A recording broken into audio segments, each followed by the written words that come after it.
Hey everyone, this is Kevin from thechesswebsite.com. Today we're going to be continuing our series on the middle game strategies, and we're going to do a two-part series here, and we're going to go over the key concept of trading.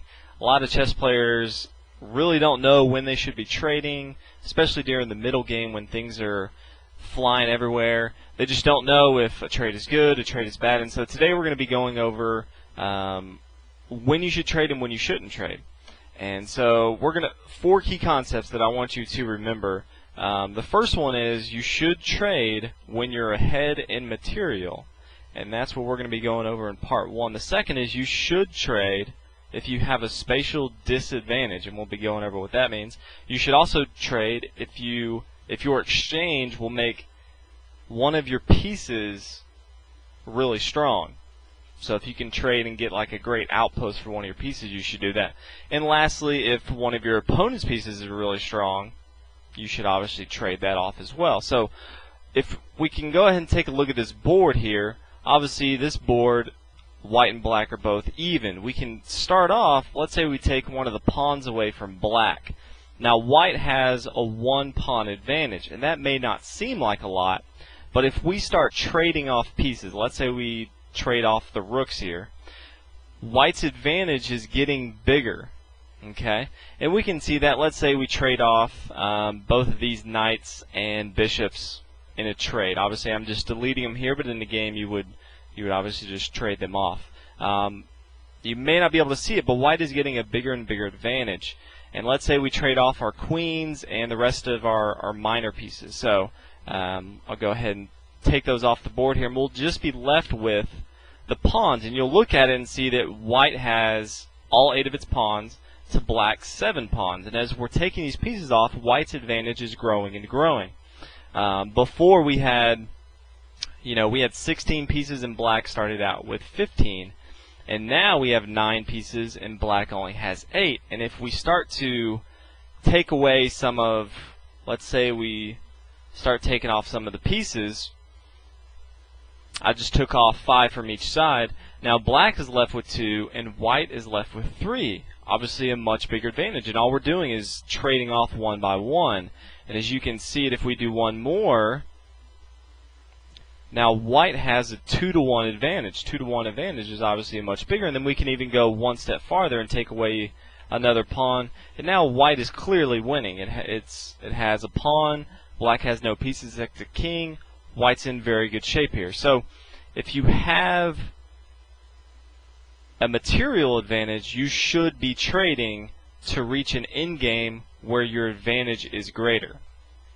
So in part one of our series, that is what we're going to be going over. We're going to be going over if you have an advantage in material, what you should do and what you should not do. Because a lot of times you get to a stage where you may be up a pawn, you may be up 2 pawns, and you try to get too fancy, and it may work, it may not, when you could just make things simple and take away all the pieces, and what you'd be left with is a clear advantage. A lot of people don't even look at that when really they should. So I'm going to go ahead and give you this position right here. And it's white's move, and think about, just for a moment, if you want to pause it, what white should do here. So take a minute, pause, think what white should do. And if you look at it here, white is up a pawn, and it may not look like white has a distinct advantage, but in actuality they do. White's best move here is white captures this knight on c6. And yes, you could look at it and say, well, white's bishop is good because it's an open game.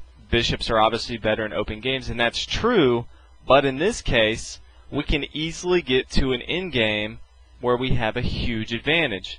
So since we're up a pawn, this piece is going to allow us to quickly get to an endgame where we know we can win. So from here, black is forced to take with his pawn, and now white can use all of his pieces to sacrifice all the pieces except the pawn. So white can just come here with his rook.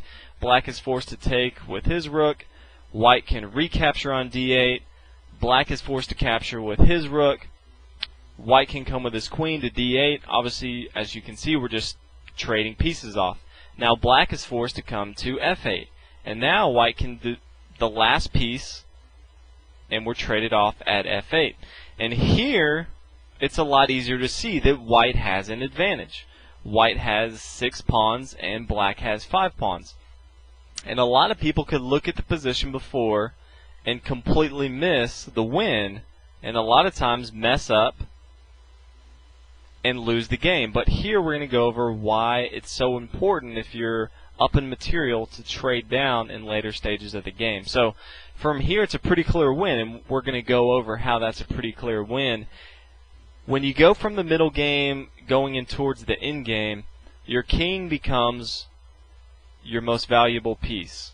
Obviously if you have queens and stuff, those are, but in a pawn and king endgame, you want to activate your king, and that's a very important concept in any game. So white wants to activate his king as quickly as possible, so he may bring it to a2. Now black at the same time may know this as well, so he may try to come to e7, and white can continue, and we can bring our piece to d3.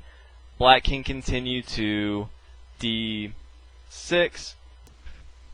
Now from here, white can do a simple move of b4 with intentions of bringing his king to the d4 square.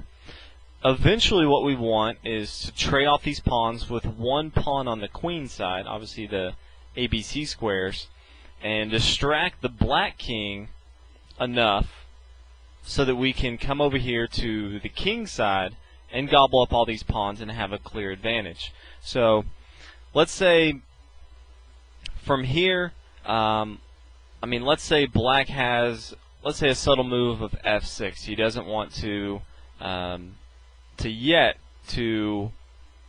commit anything. So from here we can bring our king into the action.